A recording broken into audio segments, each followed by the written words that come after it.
తెలంగాణ రాజకీయాల్లో కేటీఆర్ కేసుపై విపరీతంగా చర్చ జరుగుతుంది. నిన్న ఏసీబీ విచారణకు హాజరైన తర్వాత కూడా అసలు ఇక్కడ అవినీతే జరగనప్పుడు కేసు ఎలా నిలబడుతుందని చెప్పేసి కూడా ఆయన మాట్లాడడం జరిగింది. ప్రస్తుతం మనతో పాటు ఏసీబీ ఎక్స్ డీజీగా పనిచేసినటువంటి పూర్ణచంద్రరావు గారు ఉన్నారు. ఒకసారి మాట్లాడదాం. సార్ నమస్తే. అసలు ఈ కేసుని ఎలా చూస్తారు సార్? ఏసీబీలో అసలు అవినీతే జరగలేదు, అవినీతి జరగనప్పుడు కేసు ఎలా ఉంటుందని చెప్పేసి కూడా కేటీఆర్ అంటుండు. అసలు ఎలా చూస్తారు సార్ ఈ కేసు? ఇప్పుడు ఈ కేసులో ప్రభుత్వంలో విచారణ జరిగింది, వాళ్ళు ఎంక్వైరీ చేసుకున్నారు. తర్వాత సెక్రటేరియట్ బిజినెస్ రూల్స్ ఏం పాటించలే, ఫైనాన్స్ సెక్రటరీకి పంపించలేదు, తర్వాత ఆర్బీఐకి ఇన్ఫర్మేషన్ లేకుండా ప్రభుత్వ ధనాన్ని బదలాయించారు ప్రైవేట్ సంస్థకి. దీని మీద గవర్నర్ గారికి నివేదిక ఇచ్చారు, ప్రభుత్వం ఇచ్చింది. ఆ గవర్నర్ గారు కూడా జనరల్గా ఏం చేస్తారంటే న్యాయ నిపుణులతో న్యాయ సలహాలు తీసుకుని ఆయన కూడా వెంటనే రాగానే ఇవ్వాలి. ఆయన కూడా దాదాపుగా ఒక నెల పట్టినట్టుంది. ఆ తర్వాత ఆయన ఈ ప్రాసిక్యూషన్కి పర్మిషన్ ఇచ్చాడు. ఇచ్చిన వెంటనే వాళ్ళకి ఏసీబీ వాళ్ళకి మళ్ళీ ప్రభుత్వం ఆ రిపోర్ట్ పంపించింది. ఏసీబీ అధికారులు ప్రొసీజర్ ప్రకారం వెరిఫై చేసుకుంటే కేసు మేడౌట్ అయింది, ప్రాథమిక సాక్ష్యాధారాలు ఉన్నాయి, ఎఫ్ఐఆర్ ఇష్యూ చేయాలనే దృష్టితో ఎఫ్ఐఆర్ సాధారణంగానే ఇష్యూ చేశారు. ఇందులో పెద్ద చిత్రమైన విషయం లేదు. దానిలో భాగంగానే ఎంక్వైరీకి వీళ్ళని పిలవడం జరిగింది, కేటీఆర్ని మరి అధికారులని. ఆ ప్రాసెస్లో ఈయన కేటీఆర్ హైకోర్టుకి వెళ్ళడం, క్వాష్ చేయమని చెప్పి ఎఫ్ఐఆర్ని కోరటం జరిగింది. సో హైకోర్టు కూడా ఉత్తర్వులు ఇచ్చింది. ఏమంటుంది హైకోర్టు? దీనిలో ఇన్వెస్టిగేషన్ చేయడానికి సరైన ఆధారాలు ఉన్నాయి, చేయొచ్చు, సో విల్ నాట్ ఇంటర్ఫియర్ అని చెప్పి క్వాష్ చేయమని చెప్పి హైకోర్టు చెప్పింది.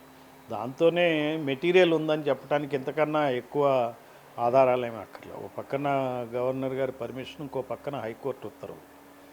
సో ఈ రాజకీయంగా ఈ ప్రభుత్వాలకు పడదు కాబట్టి, ఇప్పుడున్నది కాంగ్రెస్ ప్రభుత్వం కాబట్టి, ఆయనది బీఆర్ఎస్ నాయకుడు కాబట్టి ప్రభుత్వం మీద మరి రాజకీయంగా వాళ్ళకి ఉండొచ్చు, భేదాభిప్రాయాలు ఉండొచ్చు. దాన్ని బట్టి కేసు లేదని చెప్పొచ్చు. కానీ కేసు లేనప్పుడు ఓ పక్క గవర్నర్, ఇంకో పక్క హైకోర్టు మరి ఏసీబీకి చర్యల్ని కొనసాగించమన్నట్టుగా చెప్పినట్టుగానే ఉంది. కాబట్టి కేసు లేదని చెప్పడానికి లేదు, కేసు ఉంది అని చెప్పటానికే చాలా ఆధారాలు ఉన్నాయి. సార్ ఈ కేసుని కేటీఆర్ లొటపీస్ కేసు ఇది, అసలు ఈ కేసే నిలబడదు అంటారు. అసలు ఈ కేసులో ఏం లేదంటారా సార్ విషయం? లేకపోతే ఇంతదాకా రాదు కదా కేసు. ఇప్పుడు మీ కింద నేను చెప్పినట్టుగానే ఏమీ లేకపోతే ఎఫ్ఐఆర్ కాదు, హైకోర్టు అలా మాట్లాడదు.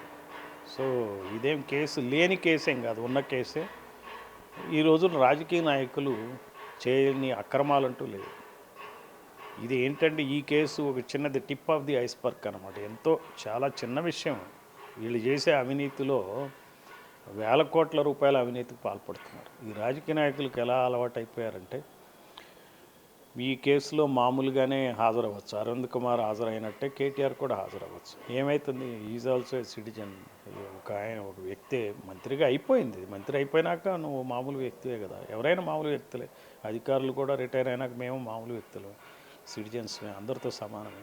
ఒక సమన్ వచ్చినప్పుడు దానికి అటెండ్ అవ్వాలి, చెప్పాలి. ఆయన బయట పత్రికల వాళ్ళకి ఏం చెప్తున్నాడో అదే అధికారుల ముందు చెప్తారు. అంతకన్నా కొత్తదేం చెప్తారు?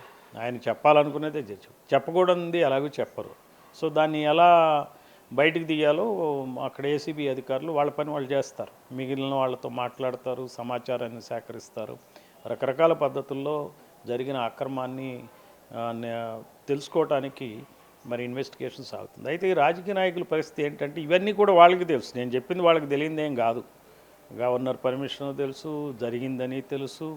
ఈ అధికారులు నేను చెప్పకపోయినా వేరే రకంగా ఎవిడెన్స్ తెస్తారని తెలుసు. ఫిక్స్ ఉంటే కనుక ఆయన చేసిందే లేదో ఆయనకు మాత్రం ఖచ్చితంగా తెలుసు. కాబట్టి తేడా ఏం చేశారో అది ప్రూవ్ అవుతుందని కూడా తెలిసినప్పటికి కూడా మేమేమీ చేయలేదు అనే ధోరణిలో ప్రజలకి చెప్పటం, మీడియాల ద్వారా ప్రచారం చేసుకోవటం, సానుభూతిని పొందటానికి, రాజకీయ లబ్ధి కోసం వీళ్ళు చేస్తారు.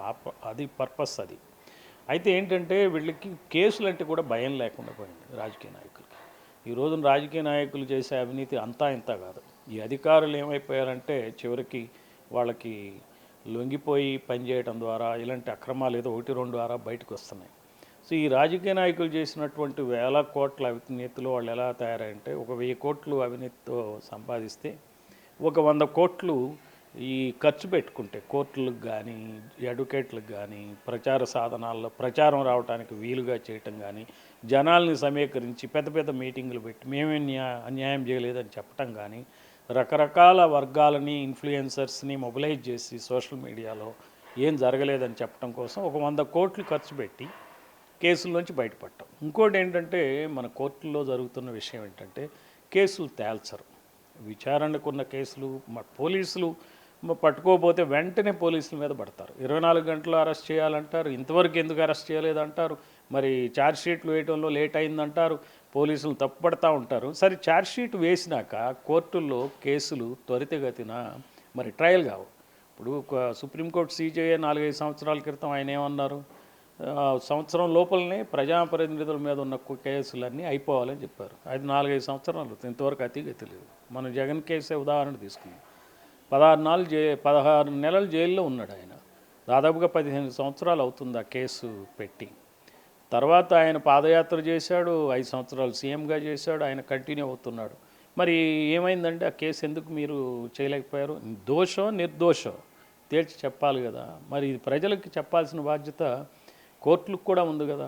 కోర్టుల్ని ఏ రకంగా ప్రశ్నిస్తారు? ప్రశ్నించే అవకాశాలు లేని పరిస్థితుల్లో న్యాయ వ్యవస్థ ఉంది ఈ రోజున. కొంచెం ఎక్కువ మాట్లాడినా కంటెంప్ట్ అనేటువంటి భయంతో కానీ, రెండోది మనకి అసలు నిర్ణయాత్మకంగా కోర్టులు పనిచేయకపోవటం వలన, క్రియాశీలకంగా వ్యవహరించకపోవటం వలన ఇలాంటి కేసులు వచ్చినప్పుడు పిటిషన్లో పెద్ద పెద్ద అడ్వకేట్లను ఇచ్చి బాగా డబ్బులు వాళ్ళకి ఫీజులు ఇచ్చి వాళ్ళని పెట్టుకోవడం, వాళ్ళ ద్వారా కొన్ని ఆర్డర్సు ముద్దాయిల తరపు వస్తున్నాయి కానీ ప్రజల తరపు ఆర్డర్సు రావట్ల. ప్రజాస్వామ్యాన్ని రక్షించే విధంగా ప్రజాప్రతినిధులు చేసినటువంటి అవినీతి కేసుల మీద కోర్టులు మరి వెనువెంటనే స్పందించాలి. ఈ రోజున లాస్ట్ హోప్ మనకి జ్యుడిషియరీ మీదనే ఉంది. ఇండియన్ పొలిటికల్ సిస్టమ్ ఎట్లా తయారైందంటే, అవినీతి చేయని నాయకుడే లేడు కదా. చేయని నాయకుడిని మనం వెతికి పట్టుకోవాల్సి వచ్చిన పరిస్థితులు ఉన్నాయి. ప్రజలు పాసివ్గా తయారు, కర్మ సిద్ధాంతాన్ని నమ్మి గినింతేలే మనం బతికింతేలే, ఎలక్షన్లు వచ్చినప్పుడు 1000 రూపాయలు 2000 ఇస్తారు, అవి తీసుకుని సరే ఇతను భరించలేం, ఇతను మార్చేద్దాం అనే దృష్టితో ఇంకొక అతనికి వేస్తున్నారు, అతనికి ఇష్టం ఉన్నా లేకున్నా. సో ఈ రకంగా రాజకీయంగా అధికారాన్ని సంపాదించడం అలవాటు పడినటువంటి నాయకులు అవినీతిని యథేచ్ఛగా చేస్తున్నారు. కోర్టులు ఈ విషయంలో స్పందించాలి. ప్రజాప్రతినిధుల మీద ఉన్న కేసులు డే టు డే ట్రయల్ నిర్వహించి చేయాలి. ఇప్పుడు మనం కొన్ని కేసులు చూస్తుంటాం. మన ఈ పోక్సో కింద కానీ ఆడవాళ్ళ మీద అత్యాచారాల కేసులో నెలలో ఇచ్చామంటారు, నెలలో అతనికి శిక్ష పడింది అంటారు. 30 రోజుల్లో మేము ఇన్వెస్టిగేట్ చేసాం, 30 రోజుల్లో కూడా వాళ్ళు శిక్ష వేశారంటారు. అంటే అక్కడ ఏమవుతుందంటే, ఆ ముద్దాయికి వీళ్ళంతా రాజకీయ నాయకులంతా బలమైన వాడు కాదు, డబ్బున్నవాడు కాదు, వాడు చేశాడు, తప్పు చేశాడు, వాడికి అంత ఇది దొరకదు, మీడియా కూడా వాడికి ఏ రకమైన అవకాశం ఉండదు. ఇప్పుడు ఈ రాజకీయ నాయకులు అంతకన్నా పెద్ద తప్పులు చేస్తున్నారు. ఇవన్నీ ఏంటంటే, ఒక అమ్మాయికి జరిగింది అయితే ఇది మొత్తం వ్యవస్థగా జరుగుతున్నటువంటి అన్యాయం. దీని మీద మరి జ్యుడిషియరీ ఎంత తొందరగా స్పందిస్తే అంత మంచిది. అప్పుడే అవినీతిని అరికట్టగలుగుతాం. లేకపోతే ఈ ప్రచారాలు ఇట్లాగే సాగుతూ ఉంటాయి.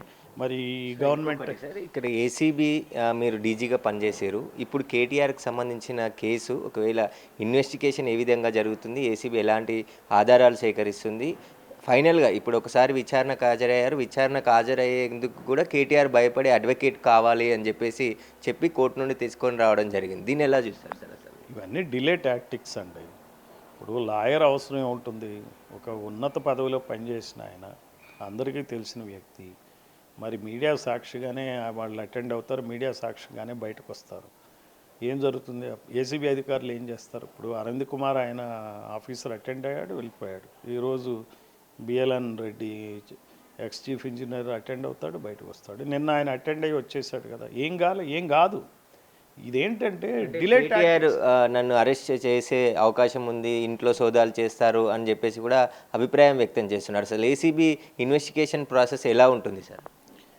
ఏదైనా చేయొచ్చు. ఇప్పుడు వాళ్ళు ఏం మాట్లాడినా అది రాజకీయ లబ్ధి కోసం మాట్లాడతారండి.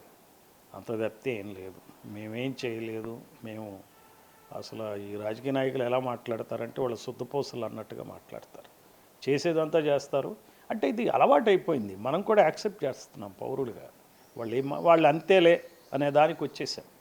అందువలన వాళ్ళు ముందే ఊహించి జరగబోయే వాటిని చెప్తారు. అధికారులు ఇలా చేస్తారు, అలా చేస్తారు అని చెప్పి అదేదో చేయటం తప్పు అన్నట్టుగా. అందుకే ఈ అధికారులకు కూడా పని చేయడానికి చాలా ఇబ్బందులు ఏర్పడుతున్నాయి ఈ రోజున. మామూలు కేసుల్లో ఇంత బాధ ఉండదు. వెంటనే ఇన్వెస్టిగేషన్ కంప్లీట్ చేసి 10 రోజుల్లో క్లోజ్ చేసేస్తారు. ఈ కేసులు ఏం చేస్తున్నారంటే రాజకీయంగా ఇలా తయారయ్యేటప్పటికి అధికారులకు కూడా ఒక్క కేసులో ఒక అధికారి పనిచేయాల్సింది 10 మంది పనిచేయాల్సి వస్తుంది. అంటే 10 కేసుల్లో ప్రజలకు నష్టం జరుగుతుంది ఈ ఒక్క కేసు వల్ల. ఇట్లా మీకు ఏమవుతుందంటే ఇవన్నీ రాజకీయ లబ్ధి కోసం చేసేటువంటి ఇవి పోలరైజ్డ్ పాలిటిక్స్ ఉన్నాయి కాబట్టి, 2 పార్టీల సిస్టమ్ లాగా మన దగ్గర నడుస్తుంది కాబట్టి ఒకళ్ళ మీద ఒకళ్ళు ఇట్లానే ఆరోపణలు చేసుకుంటారు. మరి కేటీఆర్ ప్రెస్ మీట్లలో ఒకలాగా మాట్లాడుతున్నారు, బయటికి వెళ్ళిన తర్వాత ఒకలాగా మాట్లాడుతున్నారు. అసలు దీనికి సంబంధించి ఏసీబీ బయట మాట్లాడిన మాటలను కూడా పరిగణలోకి తీసుకునే అవకాశం ఉంటుందా సార్? వాళ్ళకి అది అంతా సమాచారమే కదా, సమాచారాన్ని తీసుకుంటుంది. సమాచారం తీసుకుని బట్ ఫైనల్గా ఏంటంటే ముద్దాయిలు ఏం చెప్పినా సాక్ష్యాలు ఏమున్నాయి అనేదే చూస్తారు.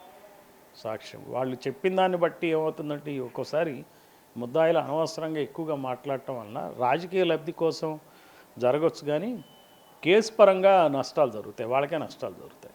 క్రిమినల్ కేసులు ఎప్పుడు కూడా ముద్దాయిలు ఎంత తక్కువ మాట్లాడితే అంత మంచిది. వీళ్ళు ఏం చేస్తారంటే రాజకీయ నాయకులకి మాట్లాడకపోతే అదొక ప్రాబ్లం.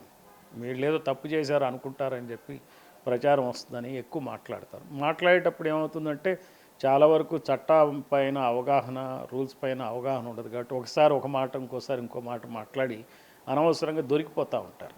సరే, ఈ కేసులో అవినీతి ఒకవేళ రుజువు అయితే కేటీఆర్కి ఎన్ని సంవత్సరాల వరకు శిక్ష పడే అవకాశం ఉంటుంది సార్? 7 సంవత్సరాలు శిక్ష ఉంటుంది కనీసం. అంటే ఇప్పటివరకు కూడా మీరు పనిచేసిన సమయంలో కావచ్చు, ఇప్పుడు దర్యాప్తు చేస్తున్న ఏసీబీ ఏజెన్సీలో కావచ్చు, ఈ కన్వెన్షన్ రేటు చాలా తక్కువ ఉంటుంది అంటారు సార్. అసలు ఇప్పుడు కూడా ఈ కేసులో కేటీఆర్కి సంబంధించిన ఆధారాలు సేకరించామని చెప్తున్నారు, విచారణ జరుగుతుంది అంటున్నారు. అందులో ఆధారాలు ప్రూవ్ అయితే కేటీఆర్ ఎలాంటి పరిస్థితి ఎదుర్కోవాలి? అదే కదా మరి, ఇది court ball will be in the courts నిర్ణయిస్తాయి. ఈ ఏసీబీ అధికారులు సేకరించినటువంటి సాక్ష్యాధారాలను వాళ్ళు పరిగణలోకి తీసుకుంటారు. తీసుకున్నాక వివిధ రకాలైన జడ్జిమెంట్స్ ఉంటాయి. సో ఏది తీసుకోవచ్చు ఏది తీసుకోకూడదు చూసుకుని ఆ రోజున ఉన్నటువంటి జ్యుడిషియల్ ఆఫీసర్ ఎవరైతే ఉన్నారో ఆయన యొక్క విచక్షణను బట్టి తీర్పులు ఉంటాయి. ఆయన అసలు తొందరగా ఇవ్వదలుచుకుంటే తొందరగా ఇస్తారు, లేదులే మనం చూద్దాం ఏమనుకుంటే వాయిదాలు వేసుకుంటూ పోతారు. జనరల్గా ఇలాంటి కేసుల్లో కోర్టులు ఎక్కువగా వాయిదాలే వేస్తాయి, కేసులు తేల్చవు.